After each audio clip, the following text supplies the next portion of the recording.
The physician's hands are cold against her swollen belly. Petronia is 22 years old, and she has learned to keep her face empty when men touch her, to retreat to a place inside her mind where their hands cannot reach. But this examination is different. This examination has witnesses. This examination will determine something that she does not yet fully understand, but that makes the other household slaves look at her with expressions she cannot read. Pity, perhaps, or relief that it is her and not them. The examination room is a small chamber off the main atrium of the Villa Serviliana, 12 miles outside Rome on the Via Appia. Morning light filters through a single high window, casting a rectangle of gold across the stone floor. The air smells of the olive oil the physician uses to smooth his movements, mixed with the herbs burning in a bronze dish meant to purify the space. Petronia can hear birds singing in the garden beyond the walls, their song obscenely cheerful against the tension that fills this room like smoke. Her master stands against the far wall, arms crossed, watching the examination with the same expression he wears when inspecting livestock at market. Gaius Servilius Vatia is 43 years old, a man of medium height and unremarkable features whose ordinariness conceals a mind that has turned the management of human property into something approaching art. He does not look at Petronia's face. He has not looked at her face in the 7 months since she was brought to his chamber, since the night that created the life now growing inside her. He looks at her belly the way he looks at any investment, calculating returns. 7 months, the physician announces. The child is positioned correctly. Based on the size, I estimate a healthy birth weight. The mother is strong. She should survive delivery without complications. Should survive. The words hang in the air. Petronia has been a slave since birth, the daughter of a slave, the granddaughter of a slave. She has never known freedom, never expected it, never imagined a life different from the one she leads. But she has also never been pregnant before. She has never felt life moving inside her, never experienced the strange doubling of existence that comes from carrying another person within your own body. She has heard stories from older slaves about what happens to pregnant women in Roman households. The stories vary. Some masters value pregnant slaves, protect them, ensure they receive adequate food and rest because the children they carry represent valuable property. Other masters see pregnancy as inconvenience, as lost labor, as a problem to be solved through methods that the storytellers describe only in whispers.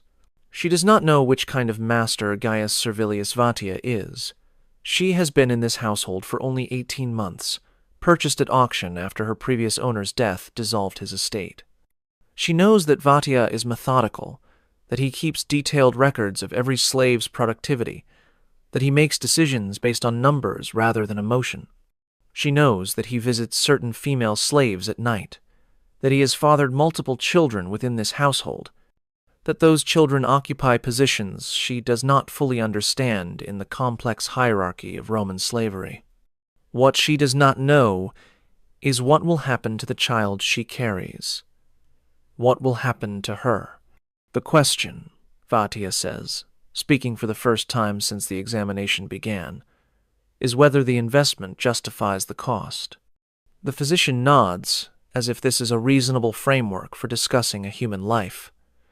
The mother's labor value during pregnancy and nursing is approximately 18 months of reduced productivity. Against this, you must weigh the value of a verna at current market rates. Homeborn slaves command premiums of 30 to 40% over foreign captured stock. If the child is healthy and survives to working age, I know the calculations, Vatia interrupts. I've made them many times. What I need to know is whether this particular pregnancy will produce a particular kind of child. Something changes in the room. Petronia feels it before she understands it. The physician's hands pause their examination. The slaves, standing attendants at the door, seem to stop breathing. You want me to determine, the physician begins, the sex. I need to know whether she carries a boy or a girl. The physician hesitates. There are methods, traditional examinations, observations of the mother's appearance and behavior, but none are reliable.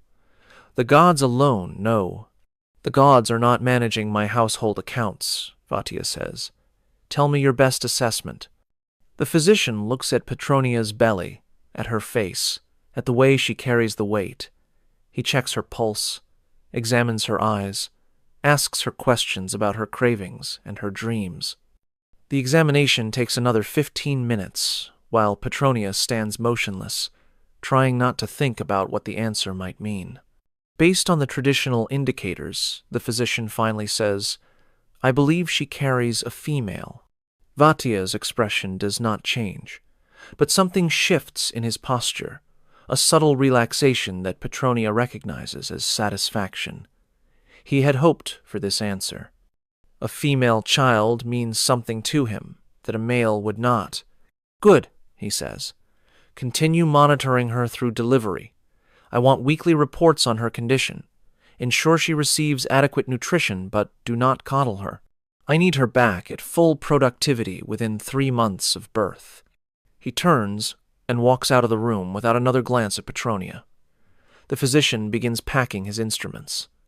The attending slaves resume their duties. The examination is over.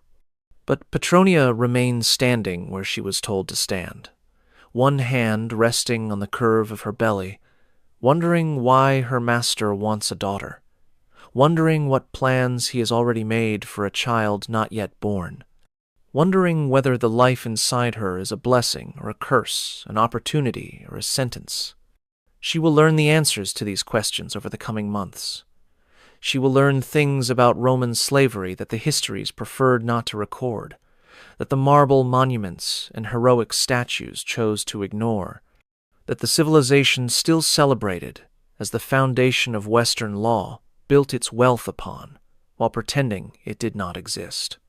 She will learn what Roman masters did to the female slaves who became pregnant with their children, and she will learn why so many women in her position prayed not for safe delivery, but for miscarriage. What you are about to learn has been systematically sanitized from the history of Rome that most people know. The textbooks discuss slavery in the abstract, mentioning numbers and economic impacts while avoiding the intimate realities that made the system function. The marble statues in museums do not depict the slave quarters where human beings were bred like livestock. The legal codes that scholars praise as foundations of justice do not advertise the provisions that gave masters absolute power over children they fathered with their own property. Tonight, you will learn what that power actually meant. How Roman law created a system where men could father children with enslaved women and own those children as property. How the principle of partus sequitur ventrum, the offspring follows the womb, transformed motherhood into a mechanism of perpetual enslavement. How masters made calculated decisions about which pregnancies to allow and which to terminate, based purely on economic analysis.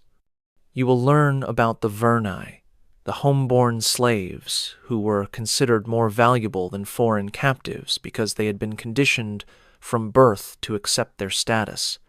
You will learn why masters specifically sought to impregnate their most intelligent, most attractive, most capable female slaves, and what they did with the children who resulted. You will learn about the breeding programs that some households operated with the same systematic attention they applied to horse breeding or cattle improvement. You will learn about the quotas that certain estates imposed on their female slaves, the penalties for failing to conceive, the rewards for producing valuable offspring. You will learn what happened to children who were deemed unsuitable, defective, or simply inconvenient. You will learn about the exposure sites outside Roman cities, where unwanted infants were left to die or to be collected by those who had other uses for abandoned children.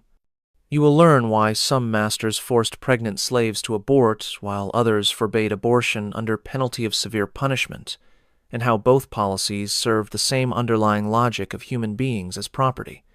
You will learn about the mothers who watch their children sold away from them, sometimes at ages as young as 7, separated forever, because a buyer offered an attractive price. You will learn about the fathers who sat at dinner with their legitimate families while their enslaved children served the meal, recognizing features they saw in their own mirrors, but acknowledging nothing. Subscribe if you want to understand what Rome actually was beneath the glory and the conquest and the architectural achievements. Comment below telling me where you are watching from. Because Petronia is still standing in that examination room, still wondering what her master's satisfaction means, still not knowing that the child she carries has already been assigned a purpose that will shape both of their lives. But before I tell you what Gaius Servilius Vatia planned for Petronia's daughter, before I reveal the system that had been refined over centuries to extract maximum value from enslaved women's bodies, I need to take you back. I need to show you how Roman slavery actually functioned, what legal frameworks made it possible, and why a man like Vatia could do what he did without any Roman considering it wrong. Because you cannot understand what happened to Petronia without understanding the world that created men like her master.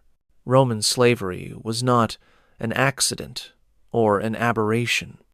It was the foundation upon which Roman civilization was built, the economic engine that powered everything from agricultural production to urban services to the personal comfort of every freeborn citizen. At the height of the empire, slaves constituted approximately 30 to 40% of the population of Italy. In the city of Rome itself, perhaps 1 in 3 residents was enslaved. These numbers are difficult to comprehend in modern terms. Imagine a society where 1/3 of everyone you see on the street, in shops, in public spaces, is legally property. Imagine that this condition is inherited, that the children of slaves are automatically slaves regardless of who fathered them, that there is no path to freedom except the arbitrary decision of an owner who has no obligation to grant it. This was Rome. This was the reality beneath the Senate debates and the military conquests and the philosophical discussions about virtue and justice. The legal framework that made this possible had been developed over centuries, refined by generations of jurists who approached human property with the same systematic attention they applied to contracts and land ownership.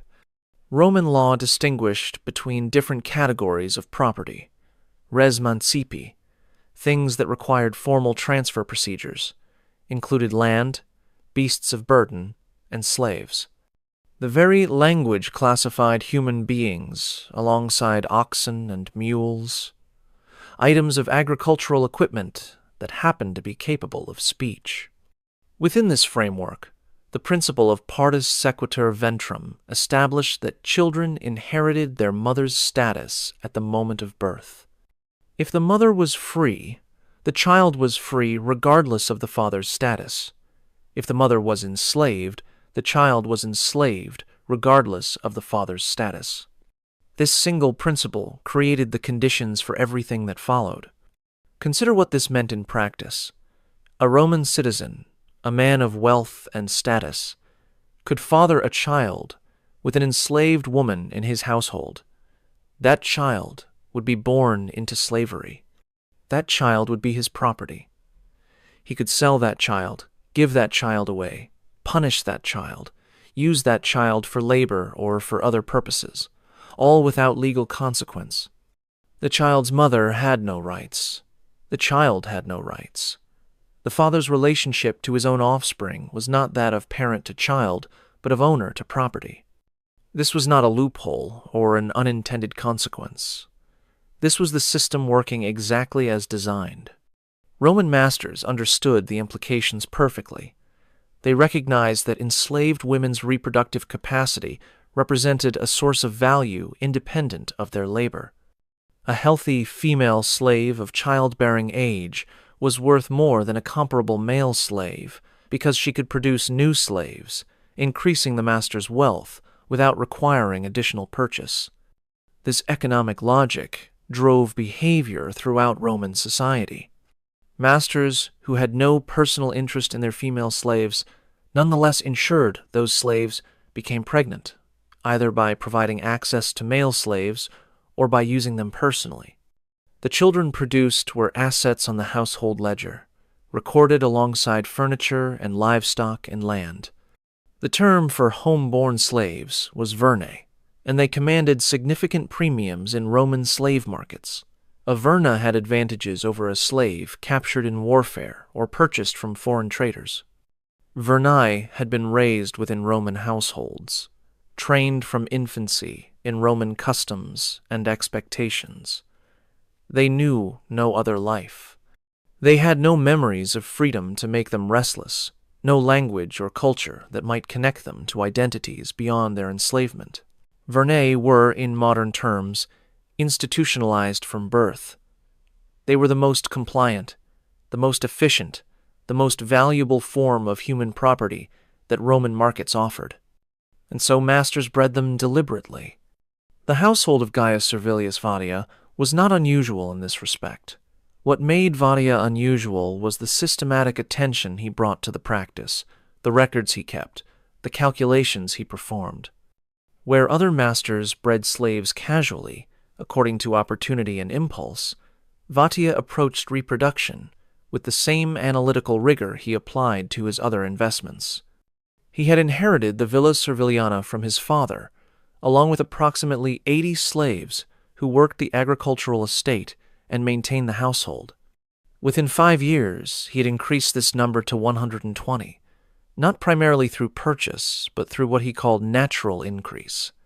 He had identified the most fertile women among his slaves, ensured they became pregnant regularly, and managed the resulting children as a portfolio of assets maturing at different rates.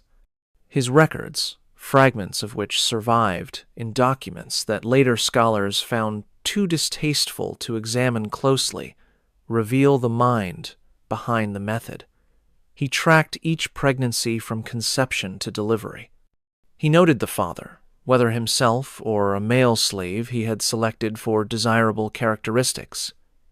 He recorded birth weights, early development, health indicators. He calculated the cost of maintaining each child through infancy and childhood against the projected value at different ages. A male child, his records showed, could be sold profitably at age 10, when he was old enough to perform useful labor, but young enough to be trained by his purchaser. A female child was more valuable retained, because at maturity she could produce additional slaves. The mathematics were simple. A female slave who survived to childbearing age and produced 5 children over her reproductive years generated more value than any sale price would provide. Vatia did not see this as cruelty. He saw it as rationality. He was optimizing a system that existed long before his birth and would continue long after his death. The system treated human beings as property. He simply managed his property effectively. This is what made him fascinating to his contemporaries and horrifying to us.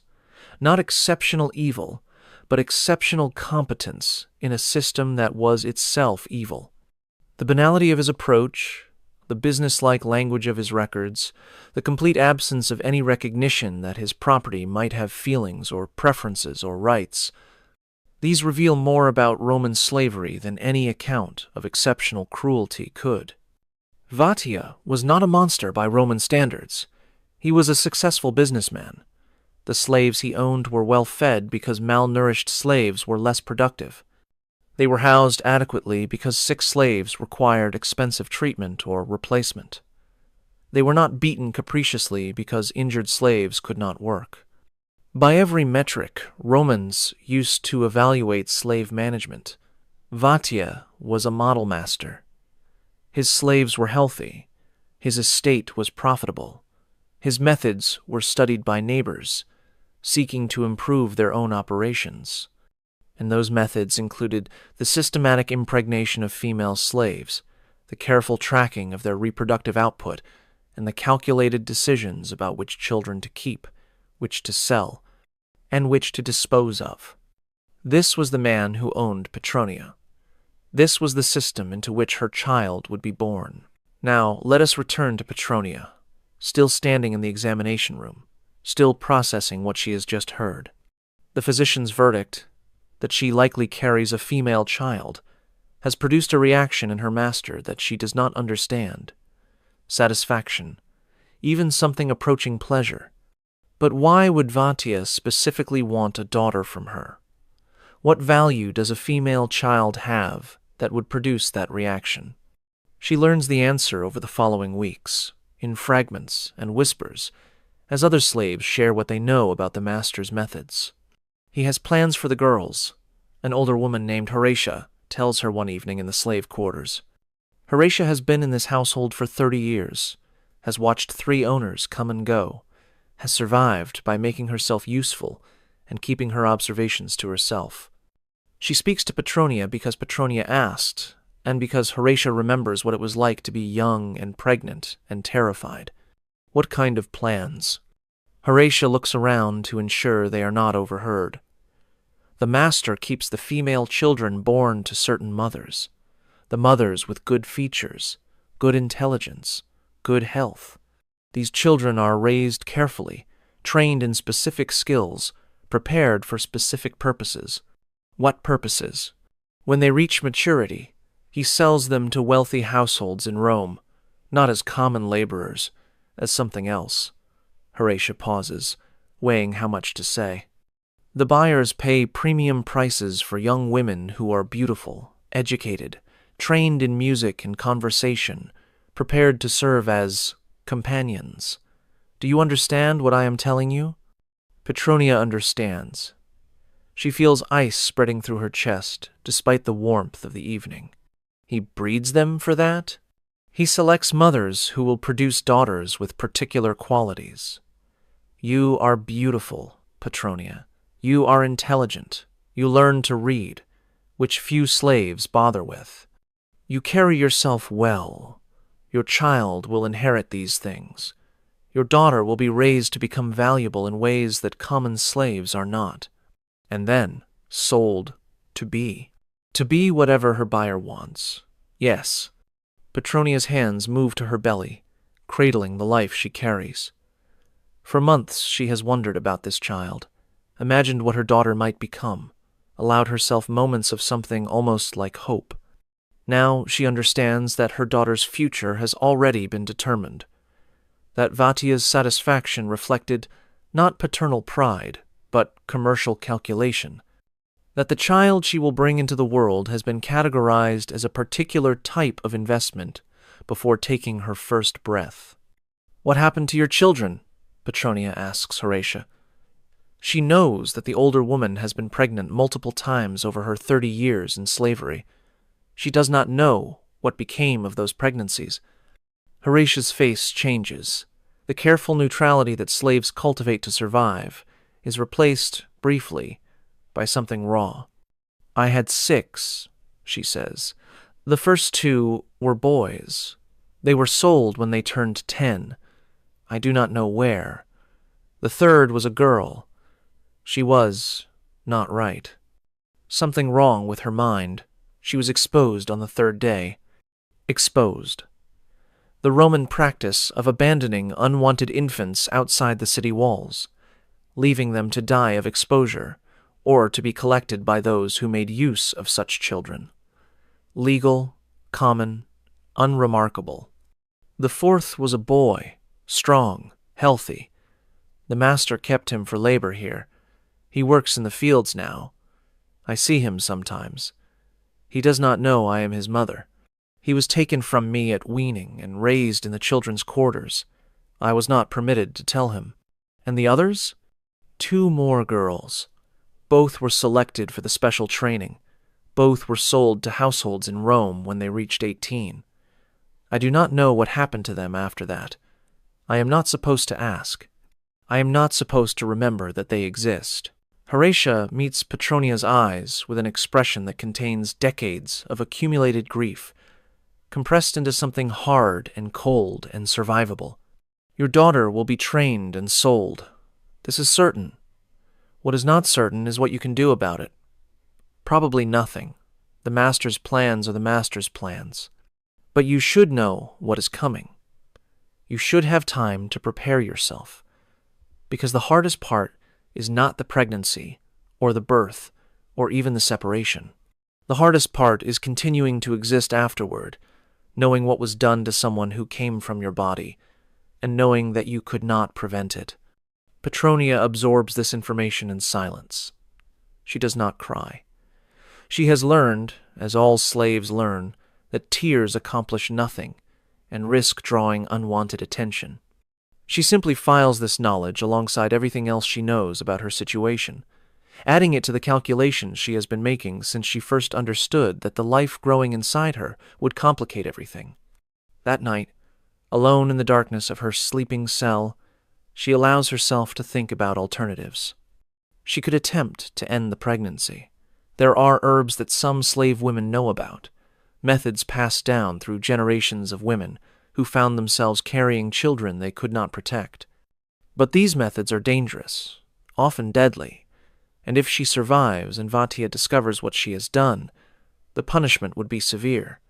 Destroying a master's property carried consequences. She could attempt to escape, but escape to where? She knows no one outside this estate. She has no money, no resources, no documentation that would allow her to pass as free.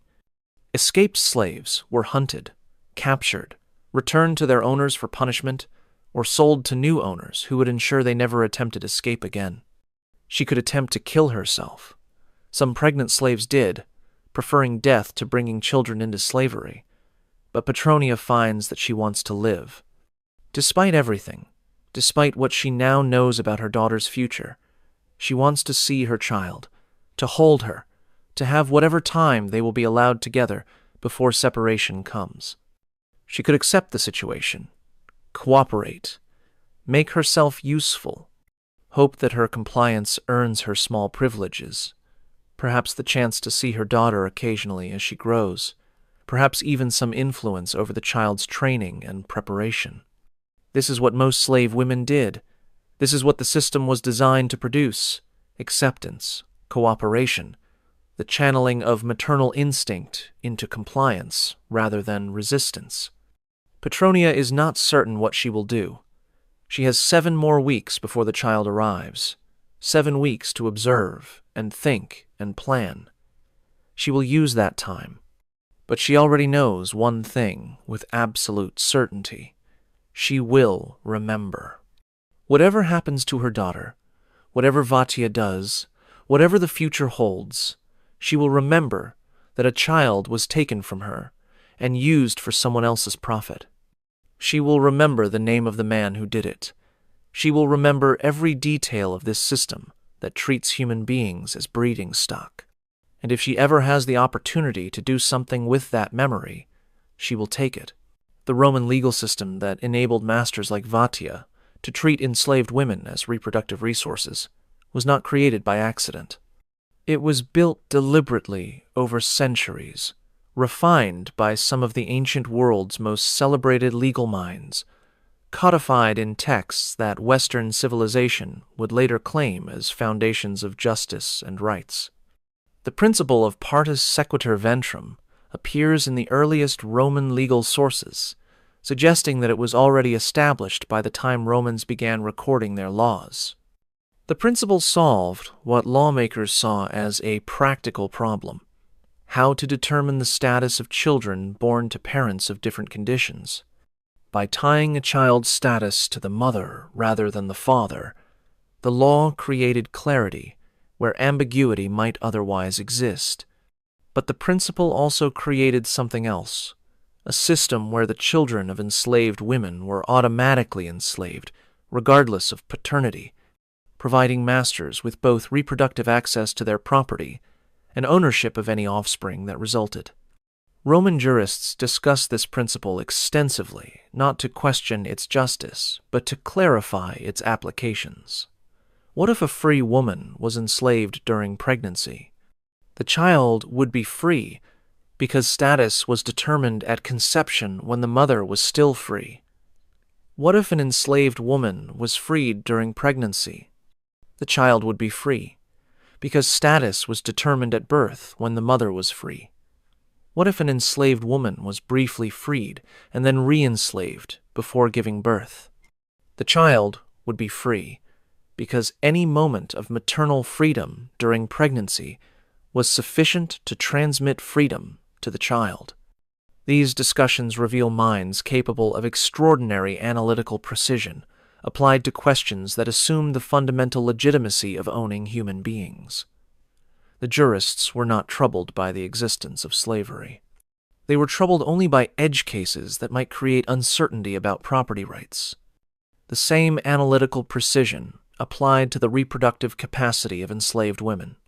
Roman law recognized that this capacity had economic value separate from labor value, and developed frameworks to protect owners' interests in that value. If a slave woman was sold while pregnant, the sale included the unborn child, unless specifically excluded.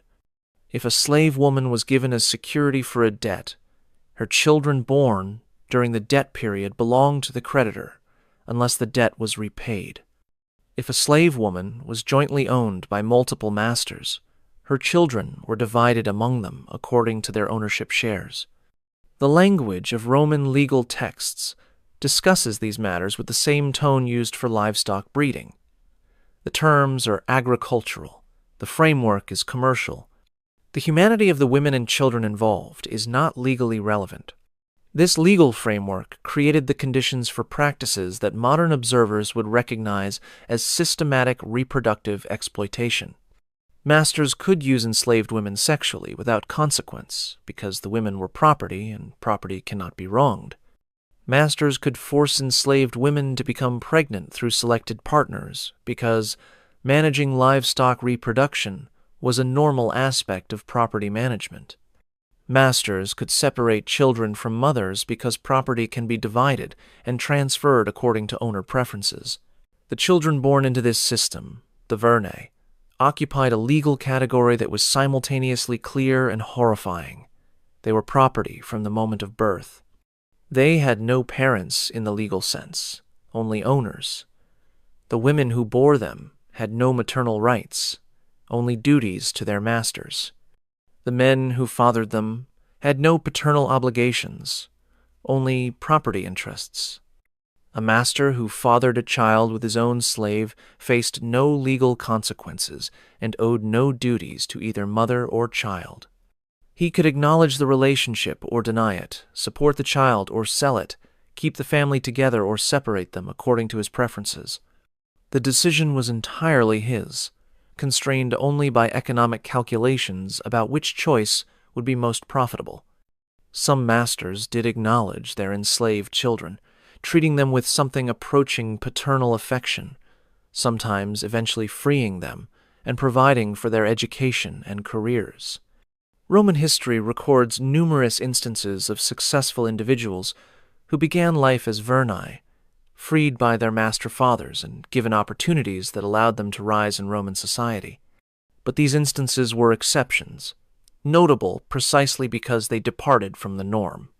The norm was what Gaius Servilius Vatia practiced: systematic management of reproduction as an economic activity, children as assets on a ledger, mothers as production units whose output was measured and optimized.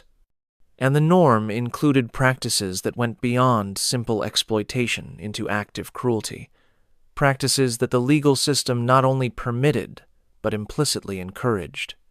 What happened when a pregnancy was inconvenient? When a master wanted a female slave's labor without the interruption of childbearing? When a pregnancy resulted from an encounter the master had not authorized? The law was clear. A master could do whatever he wished with his own property. If he wished to terminate a pregnancy, that was his right. If he wished to punish a slave for becoming pregnant without permission, that was his right. If he wished to expose an infant he found unsatisfactory, that was his right. Roman medical texts include discussions of abortifacient substances, methods for ending pregnancies at various stages. Some of these texts specifically address the use of such methods on enslaved women, treating the decision as a routine matter of household management. If a pregnancy reduced a slave's value or interfered with her duties, termination was a practical solution. Other masters took the opposite approach, forbidding their female slaves from any behavior that might prevent or terminate pregnancy. These masters wanted maximum reproductive output and punished any interference with that goal. Some households imposed pregnancy quotas, requiring female slaves to produce a specified number of children over their reproductive years, with punishment for those who failed to meet targets. Both approaches, forced termination and forced continuation, treated women's bodies as resources to be managed according to owner preferences. Neither approach recognized any interest of the women themselves. The question was never what the enslaved woman wanted, only what would produce the best return on the master's investment. This was the system Petronia existed within. This was the legal framework that gave Vatia unlimited authority over her body, her child, and her future. This was Roman civilization at its most systematic, its most rational, its most horrifying. The child was born on a clear morning in early spring, when the almond trees along the Via Appia were beginning to bloom, and the air carried the first warmth of the coming season. The delivery was difficult, but not dangerous, lasting 18 hours before the infant finally emerged, squalling and red-faced, into the hands of the midwife, who had attended dozens of such births in this household. A girl, as the physician had predicted, healthy, perfect, beautiful, even in those first moments, with large, dark eyes and delicate features that already hinted at the woman she would become. Petronia held her daughter for the first time and felt something shift inside her, some fundamental reordering of priorities and possibilities. This small life, this person who had been part of her body and was now separate from it, this child who did not yet know what world she had been born into, suddenly mattered more than anything Petronia had ever experienced. She named her Lucia after the light that had filled the room as the child took her first breath. The name was not official. Slaves were named by their masters, and Vatia had not yet indicated what he wished the child to be called. But in Petronia's heart, in the private space where she preserved what remained of her own identity, the child was Lucia. The first weeks passed in a haze of nursing and exhaustion and the overwhelming intensity of new motherhood. Vatia permitted Petronia to remain with the infant during this period, recognizing that the child needed her mother's milk to survive. He did not visit the slave quarters to inspect his new property. He did not interfere with the bonding that was occurring between mother and child. He did not need to. The system would assert itself soon enough. When Lucia was 6 weeks old, the household steward came to the slave quarters with instructions. The child was to be examined by the physician, assessed for health and potential, registered in the household records. Petronia was to bring her to the main house. The examination was thorough. The physician checked the infant's limbs, her reflexes, her responses to stimuli. He measured her head, estimated her likely adult proportions, noted the features she had inherited from her mother. He made marks on a wax tablet, while Petronia stood watching, holding herself still through force of will. Vatia observed from the doorway, his expression revealing nothing. "Excellent specimen," the physician announced when the examination was complete. "Strong, healthy, well-proportioned. She has inherited her mother's features, which will serve her well. Assuming normal development, she should reach the highest quality category by maturity. The mother will continue nursing for 1 year," Vatia said. "After weaning, the child will be transferred to the special quarters for training. The mother will return to normal duties and will be made available for breeding again within 3 months. Petronia felt the words land like physical blows. 1 year. She had 1 year with her daughter before Lucia was taken to begin the process that would transform her into a product for sale. 1 year before the child she had created was absorbed into a system designed to extract maximum value from her beauty and her intelligence and her youth. "Do you understand?" Vatia asked, addressing Petronia directly for the first time since the examination began. "Yes, master," The words came automatically, the response trained into her through years of slavery. Good. The child's name will be Prima. She is the first of what I hope will be a productive line. You have done well. Continue to nurse her adequately, and you will be permitted to see her occasionally after the transfer. Prima. First.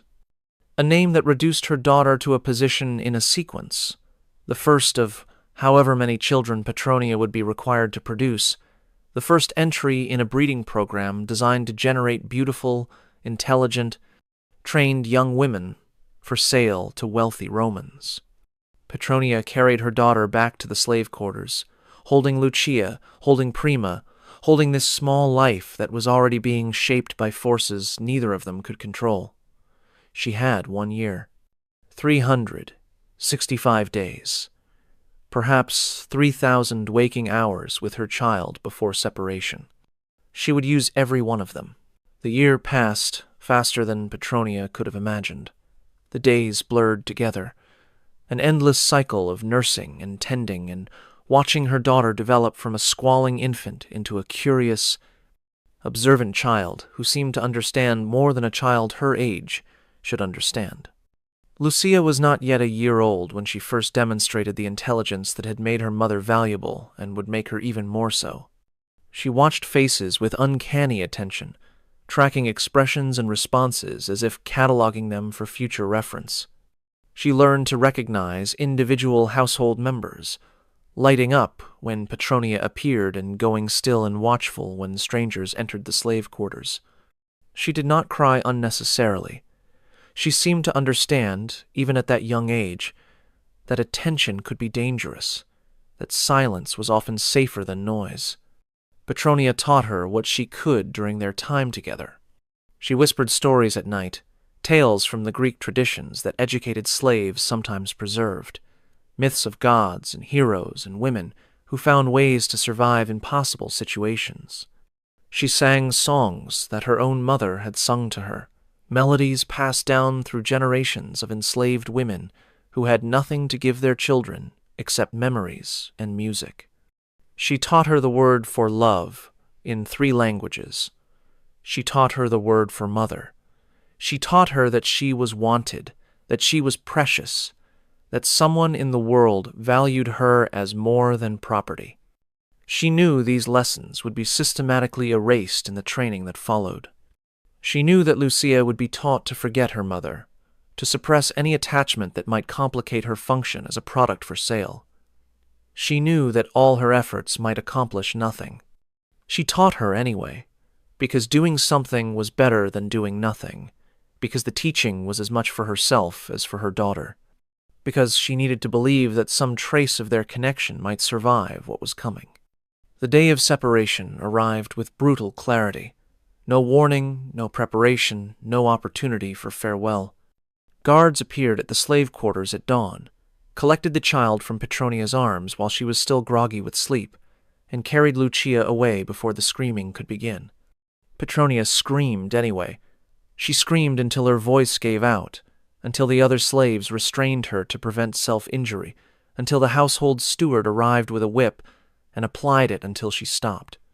The physical pain was nothing. She had experienced worse during the delivery. The real pain was in her chest, a tearing sensation that had nothing to do with her body, as if something essential had been ripped out of her and carried away. She did not see her daughter again for 3 years. The training facility was a separate building on the far side of the estate, invisible from the main house and the slave quarters, a world unto itself where children were transformed into valuable products. Petronia learned about it in fragments over the years, from slaves who had worked there, from whispered conversations with women whose children had passed through the same process. The children were raised communally, their individual mothers erased from their consciousness as completely as possible. They were taught that they had always been there, that the training facility was their home, that the instructors who shaped their development were the only adults who mattered. They were educated to a degree unusual for slaves, learning to read and write and calculate, studying music and dance, and the arts of conversation. They were taught to be entertaining, to please, to anticipate the desires of those they would eventually serve. They were trained in the specific skills that wealthy Romans valued in their household companions: literacy, cultural knowledge, social graces, physical appeal. They were also taught submission, not merely obedience, which any slave could be beaten into, but genuine acceptance of their status, internalized belief in their own inferiority, psychological conditioning that would make them compliant partners rather than resentful prisoners. The methods used to achieve this conditioning were sophisticated, developed over generations of practice: rewards for appropriate behavior, isolation for inappropriate attachment, careful manipulation of the children's emotional development to channel their capacity for love toward their future owners rather than toward each other or toward biological family they were taught to forget. By the time a child from the training facility reached maturity, she was a different person than the infant who had entered. She knew nothing of her origins, felt no connection to the mother who had borne her, understood herself only as a product designed to serve. This was what happened to Lucia, or Prima, as she was called, in the training facility. This was the transformation that Petronia could do nothing to prevent.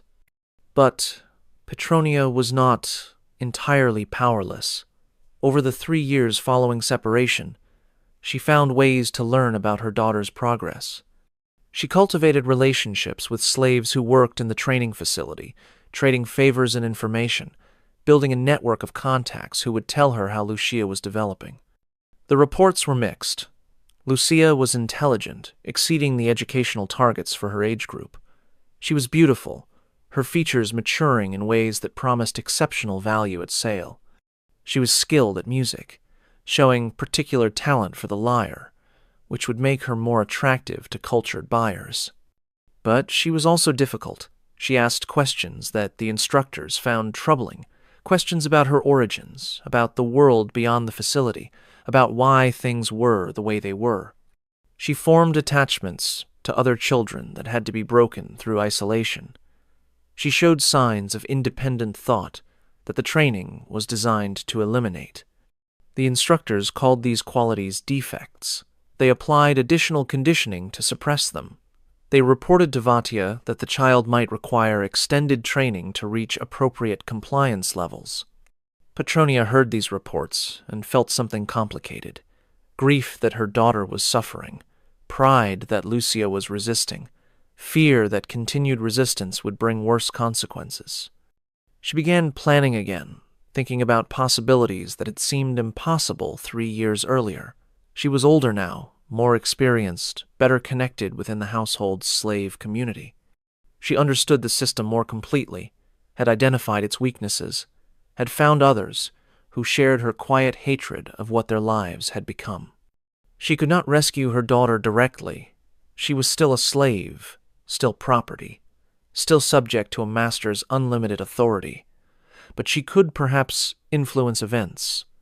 She could perhaps find opportunities that others would miss. She could perhaps do something that would matter, even if she could not do everything.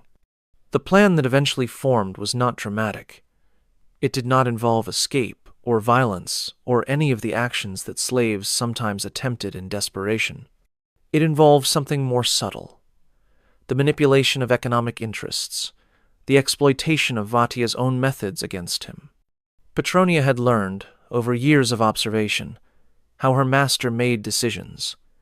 He was not motivated by cruelty for its own sake. He was motivated by profit. Every choice he made reflected calculations about value, return, optimization of resources.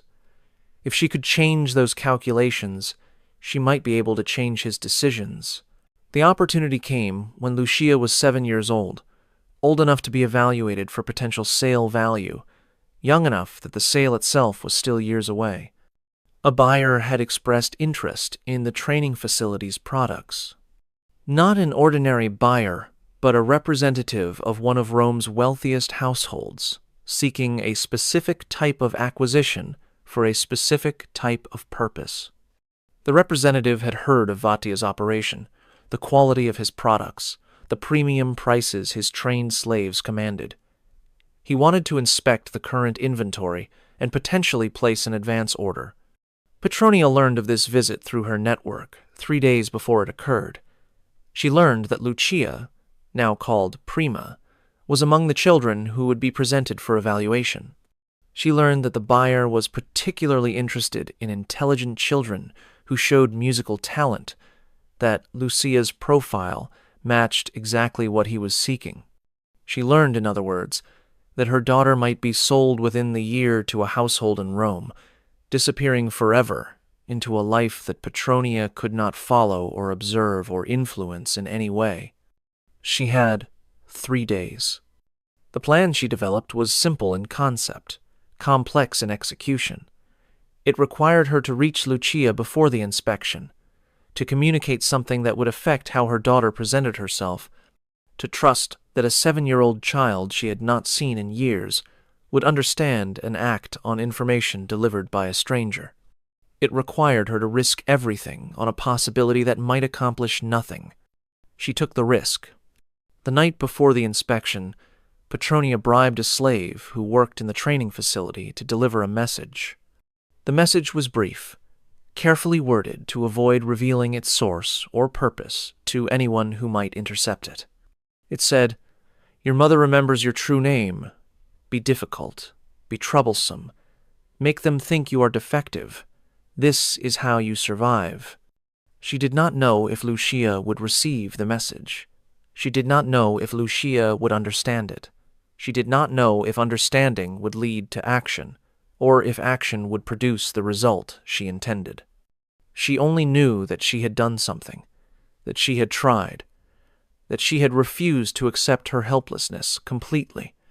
The inspection occurred the following day. Petronia was not present, could not be present, could only wait in the slave quarters for news that filtered back through her network of informants. The news, when it came, was remarkable. Prima, the 7-year-old product of Vatia's breeding program, had performed perfectly during the educational assessments. She had demonstrated exactly the intelligence and cultural knowledge that the buyer sought. She had displayed musical talent that exceeded expectations. And then, during the personal interview that concluded the inspection, she had done something unprecedented. She had looked the buyer's representative directly in the eyes, which trained slaves were never supposed to do. She had asked him a question. "What will happen to me if you buy me?" The question itself was not problematic. Children asked questions.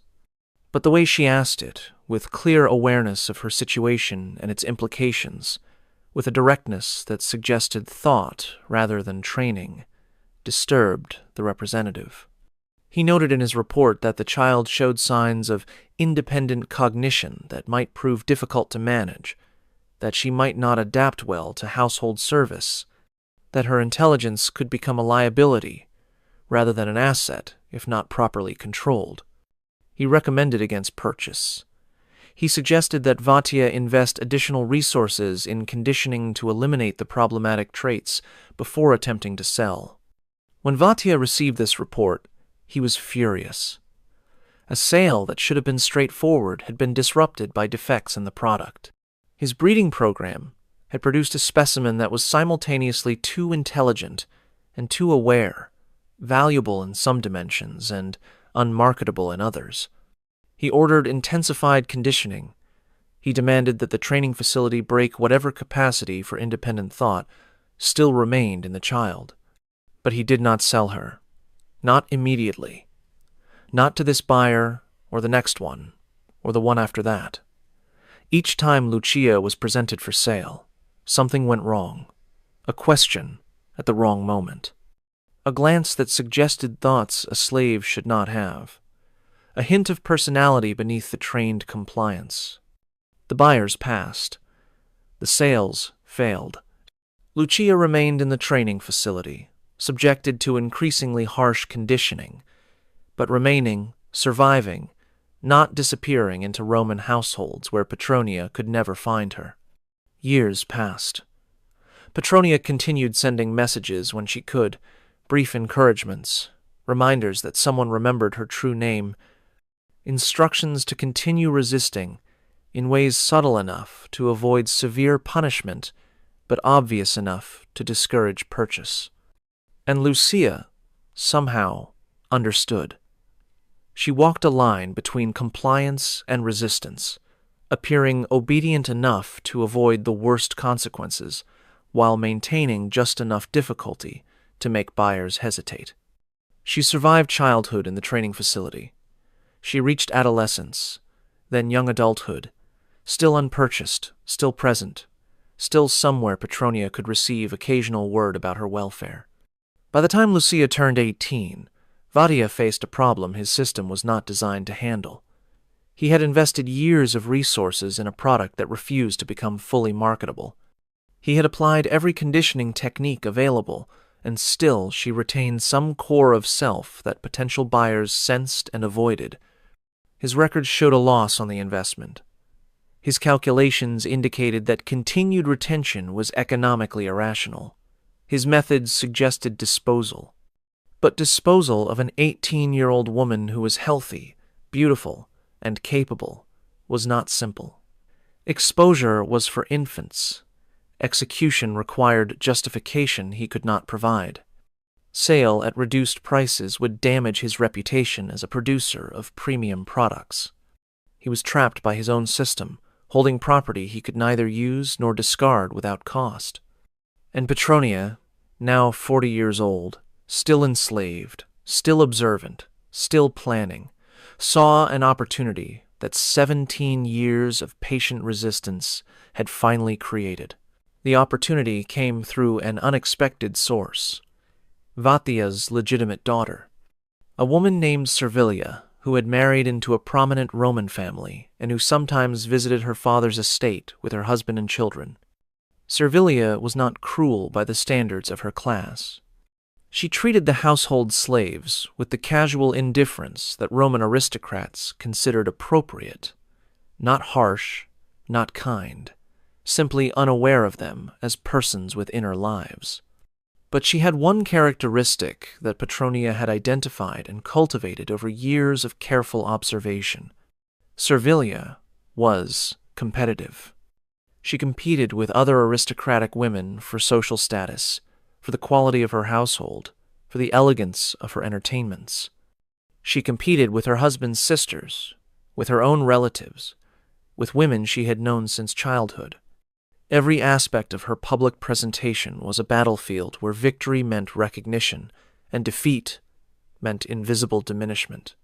And Servilia had noticed, during her visits to her father's estate, that he possessed something her competitors did not: access to exceptionally trained household slaves that commanded premium prices and carried prestige for their owners. Petronia had positioned herself, over years of careful maneuvering, to become one of Servilia's attendants during these visits. She had made herself useful, anticipated needs, demonstrated the intelligence and cultural knowledge that Vatia's breeding program was designed to produce. She had become, without ever stating it directly, an example of what her master's methods could create. And she had planted seeds. The young women from the training facility, she mentioned once, casually, while arranging Servilia's hair. I have heard they are remarkable, educated, musical, graceful. A household that possessed such a woman would be distinguished among all others. Servilia's interest was piqued, but not activated. The seed was planted, left to germinate. Months later, during another visit, the master has one in particular, I hear, who is exceptional. Too exceptional, some say. She has been offered to buyers, but none have proven worthy of her quality. The implication was clear. Owning this slave would demonstrate superior status, would prove that Servilia was worthy of what others had been denied. The seed began to grow. By the time Petronia was ready to make her move, Servilia had convinced herself that acquiring her father's most exceptional slave was something she wanted, something she deserved, something that would demonstrate her position among Roman aristocracy. She approached Vatia with a request. She wanted Prima, the unmarketable product, the investment that had never returned its value. She wanted to demonstrate that what common buyers could not handle, she could manage successfully. Vatya's calculations shifted. Selling to his daughter would not damage his reputation, as it would sell to ordinary buyers at reduced prices.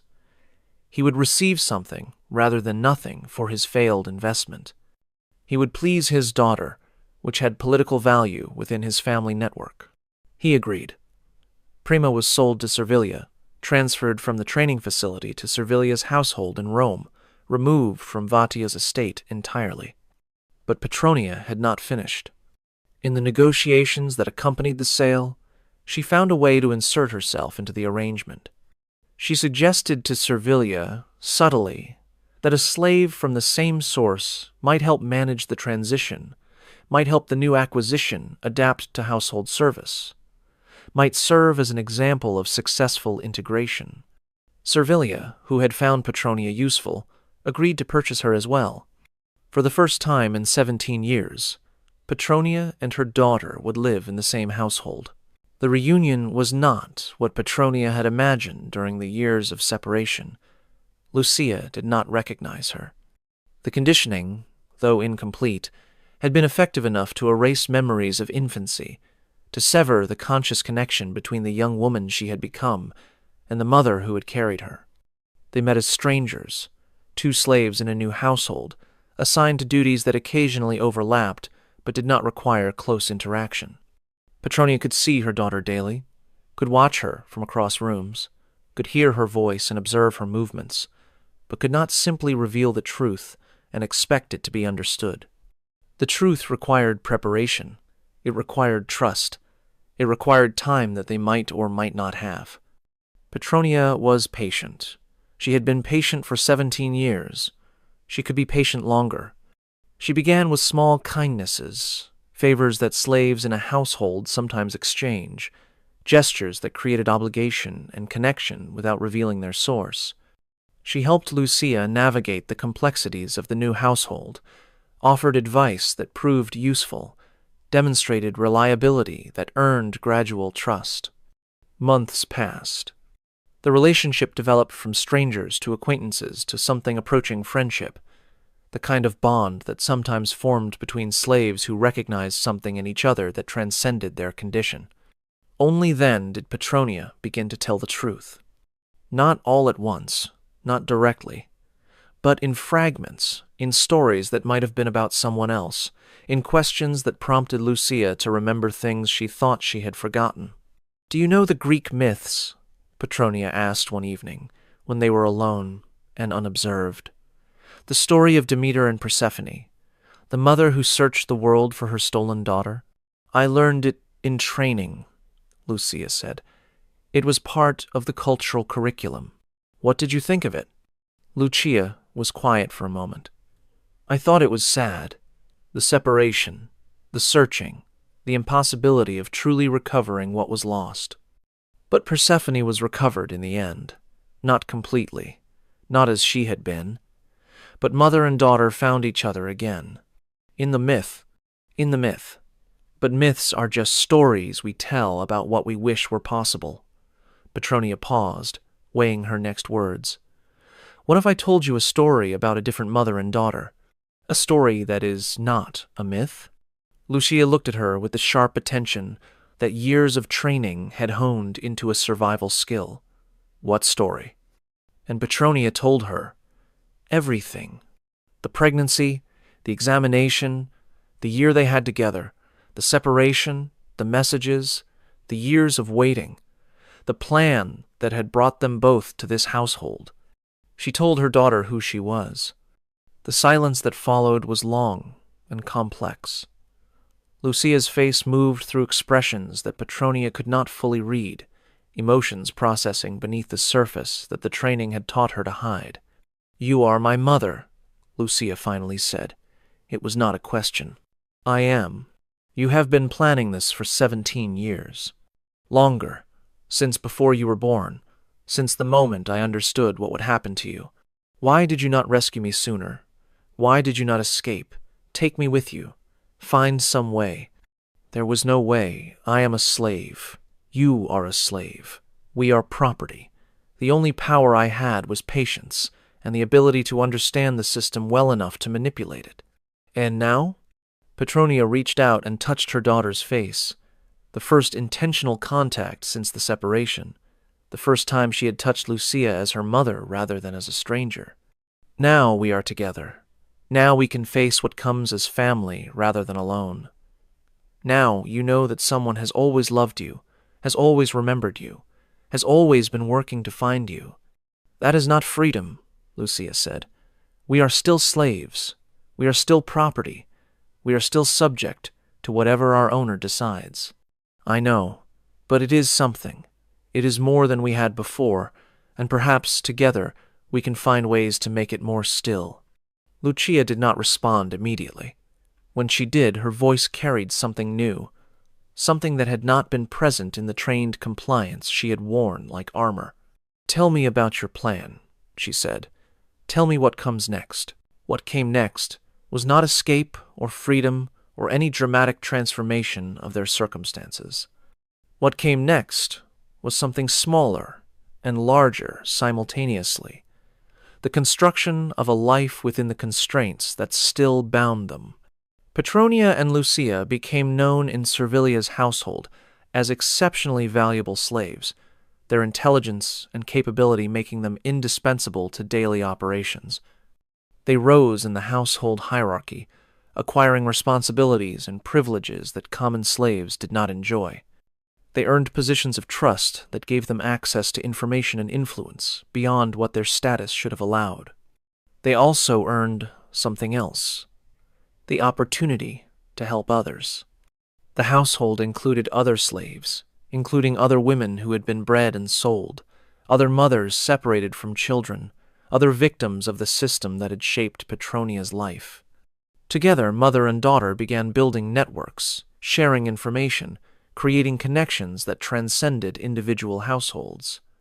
They could not end slavery. They could not transform Roman society. They could not save everyone who suffered under the system that owned them. But they could save some. They could manipulate circumstances to keep families together when possible, to soften the harshest aspects of their condition, to preserve memories and connections that the system was designed to destroy. They could remember. They could bear witness. They could refuse to accept that their humanity had been erased simply because the law declared them property. Petronia lived another 22 years, dying at 62, an old woman by ancient standards. She never gained freedom. She remained a slave until her death, property of a household that valued her service but never acknowledged her personhood. But she died with her daughter beside her. She died knowing that the connection she had fought to preserve had survived everything the system had done to destroy it. She died having made a difference, however small, in the lives of others who suffered as she had suffered. Lucia lived another 30 years after her mother's death, eventually earning manumission from Servilia's grandson, who freed her in his will as a reward for decades of loyal service. She was 70 years old when she finally became legally free, her life mostly behind her, her body worn by years of labor. But she used her freedom to do something that slaves could not do, she wrote. She wrote about her mother. She wrote about the training facility, the breeding program, the system that had shaped her childhood.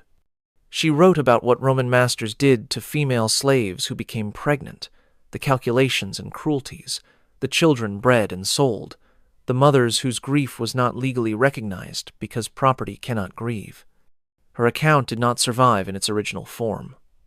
No document written by a freed slave woman in the late Roman period was considered important enough to copy and preserve. But fragments of her story were incorporated into later texts, references, and quotations that scholars have traced back to an original source they call the Testimony of Prima. These fragments are part of how we know what we know about Roman slavery's reproductive dimensions. These fragments, written by a woman who experienced the system directly, who understood it from inside, who refused to let it be forgotten, contribute to a historical record that might otherwise have sanitized what Rome actually did. The testimony is not complete. Much was lost. But what survives bears witness to realities that Roman civilization preferred to ignore, truths that marble monuments did not commemorate, suffering that heroic histories chose not to record.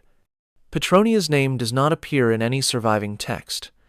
We know her only through her daughter's references, through the story that Lucia preserved because her mother had preserved her. But she existed. She suffered. She resisted. She found ways to matter within a system designed to render her meaningless. And her story, incomplete as it is, reminds us that the foundations of civilizations we celebrate were built on the bodies of people who were never given the opportunity to celebrate anything. The Roman system that Petronia and Lucia experienced was not an aberration or a failure of Roman values. It was Roman values, applied consistently to their logical conclusions. The same legal minds that developed frameworks for contracts and property rights developed frameworks for owning and breeding human beings. The same rationality that built aqueducts and roads-built systems for extracting maximum value from enslaved women's reproductive capacity. This is what makes the history so difficult to confront. We want to separate Rome's achievements from Rome's crimes, to preserve the marble and the laws and the literature, while forgetting the human beings whose suffering made it possible. We want to believe that slavery was an unfortunate element of an otherwise admirable civilization, a failing that does not define what Rome truly was. But you cannot separate these things. The wealth that built the monuments came from slave labor. The leisure that enabled philosophy came from slave labor. The stability that allowed cultural achievement came from systems of control that treated millions of human beings as property. And within those systems, specific horrors occurred that the general term slavery does not capture. Women were bred like livestock. Children were raised as products for sale. Mothers were separated from infants and forbidden to remember them. Fathers owned their own children and disposed of them according to economic calculation. These were not exceptions. These were not aberrations. These were standard practices, documented in legal texts and agricultural manuals and household records, discussed by jurists and philosophers and ordinary Romans with the same casual acceptance they brought to any other aspect of daily life. Petronia's story is one among millions. She survived, found her daughter, built something meaningful within impossible constraints. Most did not. Most lived and died in conditions that we can only partially reconstruct, their individual experiences lost to a historical record that did not consider them worth preserving. But the system they experienced is documented. The laws exist. The records exist. The evidence exists for anyone willing to look at it without the filters that centuries of admiration for Rome have created. What Roman masters did to female slaves who became pregnant was not hidden. It was public, legal, accepted, celebrated as good management and rational business practice. It was wrong by any moral standard we would now apply, and it was also normal, ordinary, unremarkable in its time. This is perhaps the hardest thing to understand about historical evil. It was not always committed by monsters who knew they were monstrous. It was often committed by ordinary people who believed they were behaving reasonably, managing their property appropriately, following the laws and customs of their civilization. Gaius Servilius Vatia was not unusual. He was typical. He represented what Roman slave-owning society produced when it applied its values consistently, without the moderating influence of any recognition that enslaved people were people. And the women and children he bred and sold and disposed of paid the price for his society's moral failure. Remember Petronia. Remember Lucia. Remember the millions of women whose names we do not know, whose stories were never written, whose children were taken from them, and whose grief was not acknowledged. Remember that civilization is not only what survives in museums and textbooks, it is also what was done to human beings whose suffering made those achievements possible. Remember that legal systems can enshrine profound injustice, that rationality can serve evil ends, that intelligence applied without empathy produces horrors more systematic than any cruelty born of passion. Remember that resistance is possible, even within systems designed to make resistance impossible. That connection can survive efforts to destroy it, that humanity persists in conditions designed to eliminate it.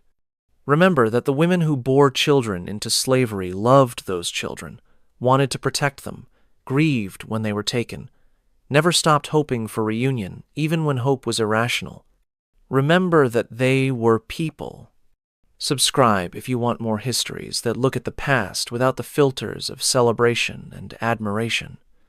Comment below telling me where you are watching from. Share this video with anyone who thinks they understand Rome from the heroic stories they learned in school.